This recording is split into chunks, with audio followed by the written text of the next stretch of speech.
হাজোৰ সনিয়াদী Belguri sports ক্লাবৰ দ্বাৰা পৰিচালিত সদৌ অসম ভিত্তিত দিবানৈশ ফুটবল খেল প্ৰতিযোগিতাৰ শুভাৰম্ভ। সনিয়াদীৰ বেলগুৰিত ফুটবলৰ মহাৰণ।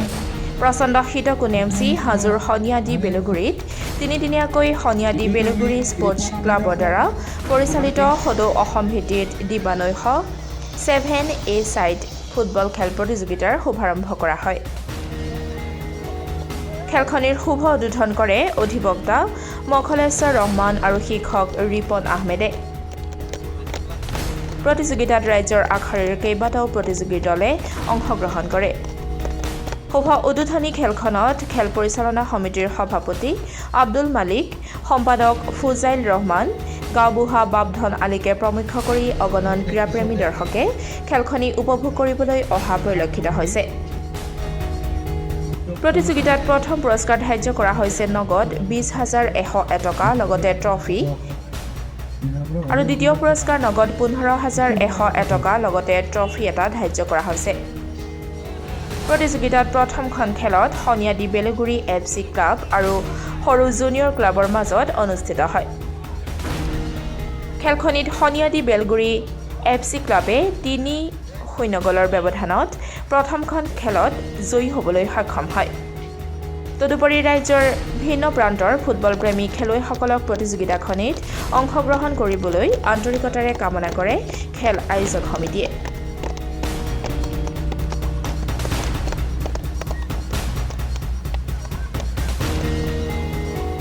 প্ৰথমে মই সনিয়াদী বেলগুৰি স্পৰ্টছ ক্লাবক ধন্যবাদ জ্ঞাপন কৰিছোঁ। তেওঁলোকে মোক আমন্ত্ৰণ কৰি এই খেলখন সুযোগ দিয়াৰ লগতে এই খেলখনৰ এটা মেছেজ দিব বিচাৰিছে। আমাৰ সমাজত যিবোৰ চলি আছে, এতিয়া আমাৰ সমাজৰ যুৱ প্ৰজন্ম বিশেষকৈ ড্ৰাগছ, মদ, ভাং, চুৰি এইবোৰ কাৰ্যত লিপ্ত হৈ আছে আৰু বিশেষকৈ যুৱ প্ৰজন্মৰ মাজত আমি দেখিবলৈ পাইছোঁ তেখেতসকলে অনলাইন গেমক বেছি প্ৰাধান্য দি আছে। গতিকে খেল সনিয়াদী বেলগুৰি স্পৰ্টছ ক্লাবে আয়োজন কৰিছে। ইয়াৰ পৰা আমি গোটেই অসমক এটা মেছেজ দিব বিচাৰিছোঁ। এই খেলখনৰ যিবোৰ ল'ৰা এতিয়া মানে কি অনলাইন গেমিঙত ব্যস্ত আছে, তেওঁলোকক তাৰ পৰা আমি আঁতৰ কৰি আনি এই খেলবোৰত যাতে তেওঁলোকক আমি মনোনিৱেশ কৰাব পাৰোঁ, তাৰ কাৰণে এক সুন্দৰ আমাৰ প্ৰয়াস উদ্যোক্তাসকলে কৰিছে। তাৰ কাৰণে মই তেখেতসকলক ধন্যবাদ জ্ঞাপন কৰিছোঁ। লগতে যিসকল আগৰ আমাৰ খেলুৱৈ আছিল, এই সনিয়াদী বৃহত্তৰ সনিয়াদী বিভিন্ন সময়ত বহুত ভাল প্লেয়াৰ আছিল, কিন্তু আমি দেখিবলৈ পাইছোঁ বিগত কিছু বছৰৰ পৰা আমাৰ এই সমাজবোৰৰ মাজৰ পৰা ভাল খেলুৱৈবোৰৰ অভাৱ হৈছে। আমি সেই অভাৱবোৰ দূৰ কৰাৰ কাৰণে এই খেলখন আয়োজন কৰিছিলোঁ। গতিকে এই খেলখনৰ জৰিয়তে যেন সকলো যুৱ প্ৰজন্মই আকৰ্ষিত হয়, দৈহিক খেলৰ প্ৰতি এক আকৰ্ষণ তেওঁলোকৰ মাজত আহে, তাৰ কাৰণে এক সুন্দৰ প্ৰয়াস। লগতে সনিয়াদী বেলগুৰি স্পৰ্টছ ক্লাবক মই এইটো কাৰণত ধন্যবাদ জ্ঞাপন কৰিছোঁ।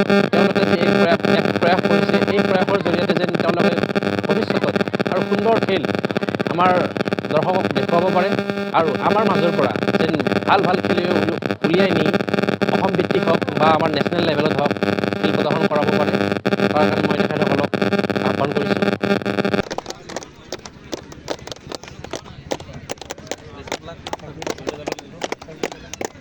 হাজোৰ পৰা অনামিকা কলিতাৰ ৰিপৰ্ট, ডেমক্ৰেটিক আছাম।